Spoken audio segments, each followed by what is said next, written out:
Hashtag drama के second last episode में हम लोग देखते हैं कि राशा और ज़ारा दोनों सेठ रईस के घर पे पहुंच जाती हैं, वो भी उसकी गैर मौजूदगी में, और जाकर वीडियोस बनाती हैं और उसके घर के इंटीरियर में पिक्चर्स और फ़ोटोज़ वगैरह लेती हैं और साथ ही कुछ वीडियोस भी अपलोड कर देती हैं।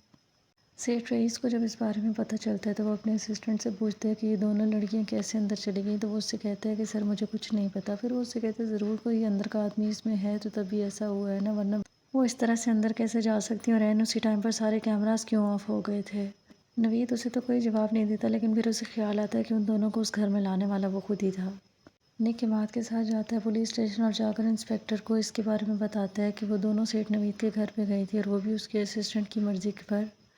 राशा के पास उस असिस्टेंट की पिक्चर्स भी थी, शायद इस वजह से ही उसने ऐसा किया हो। लेकिन जिसके बाद पुलिस वाला उसे कमरे से निकाल देता है और फिर वो इमाद से कहता है कि आप हर जगह इसको क्यों अपने साथ लेकर आ जाते हैं।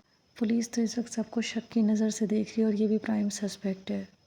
उसके बाद निक को फिर से ख्याल आता है कि एक दिन वो फिर से राशा और ज़ारा के साथ था, लेकिन जहाँ पे फिर से ज़ारा से वो पूछते हैं उस लड़की के बारे में जो उसकी दोस्त है, तो ज़ारा उसे कुछ भी नहीं बताती।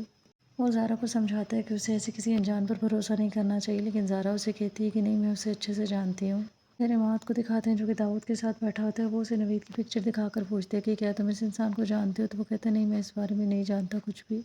अभी वो दोनों वहीं पर बैठे होते हैं, कितने में दाऊद को कॉल आती है और वो इमाद से कहता है कि निक का इंस्टाग्राम अकाउंट ओपन करें और अभी चेक करें। निक इंस्टा के ऊपर लाइव होता है और वहाँ पर वो अपने फैन से और सबसे शेयर कर रहा होता है कि कैसे ज़ारा और राशा के केस में पुलिस बिल्कुल भी कोऑपरेट नहीं कर रही और सेठ रईस का इस मामले से लेना देना है, लेकिन इसके बावजूद भी उसे इन्वेस्टिगेशन में शामिल नहीं किया गया।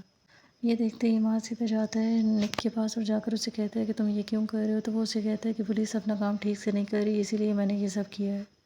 इमाद उससे पूछता है कि मुझे एक बात बताओ, जब ज़ारा और राशा दोनों को अपनी जान का खतरा था तो उन्होंने तुम्हें क्यों कॉल किया या मैसेज किया, उन्होंने क्यों पुलिस से बात नहीं की।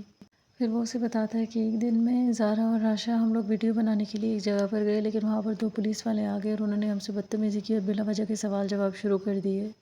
उस दिन के बाद से हम पुलिस से डर भी गए थे और हमें पुलिस पर एतबार भी नहीं था, इसी वजह से उन दोनों ने मुझसे रब्ता किया। इमाद निक से कहता है फिर भी ये जो कुछ तुम करते फिर वो ठीक नहीं है, इस तरह से तुम खामखा उनको अपना दुश्मन बना लोगे। तो वो उनसे कहता है कि वो मेरी दोस्तें थी और उनके लिए अगर मुझे ऐसा करना पड़े तो मैं ये भी करूँगा। फिर उसी पुलिस इंस्पेक्टर को दिखाते हैं जो कि अपने कांस्टेबल से कहता है कि ऑटोप्सी रिपोर्ट भी सबसे पहले मुझे देनी है और जैसे ही हॉस्पिटल की फुटेज आए वो भी मुझे दिखानी है। फिर वो लोग सेठ रईस के असिस्टेंट नवीद को बुलाते हैं और उसको बुलाकर पूछते हैं कि पार्टी में उस दिन वो क्या कर रहा था, तो वो उससे कहता है कि वो भी पार्टी पे एंजॉय करने गया था जैसे सब लोग गए थे। दूसरी तरफ दाऊद निक के घर पर आ जाता है और आकर उससे लड़ने लग जाता है और उससे कहता है कि तुम मेरे बारे में कैसी बातें फैला रहे हो। वो उससे कहता है कि तुम ही तो थे जो हमेशा हमें धमकियाँ देते रहते थे। अभी वो दोनों आपस में झगड़ रहे होते हैं, कितनी देर में इमाद भी वहाँ पर आ जाता है, वो उन दोनों की लड़ाई छुड़वाता है। दाऊद जब वापस जाकर गाड़ी में बैठता है तो उसे राशा का ख्याल आता है कि राशा जब उससे मिलने आई थी तब भी उसने उसे मनाने की कोशिश की, लेकिन वो ब्रेकअप करना चाहती थी उससे और वो इसी बात पर कायम थी कि वो दोनों साथ नहीं रह सकते अब। फिर निक को ख्याल आता है कि राशा ने एक दिन उसे बताया था कि कोई उसका पीछा कर रहा था और उसे सेठ रईस के बंदों पर शक था।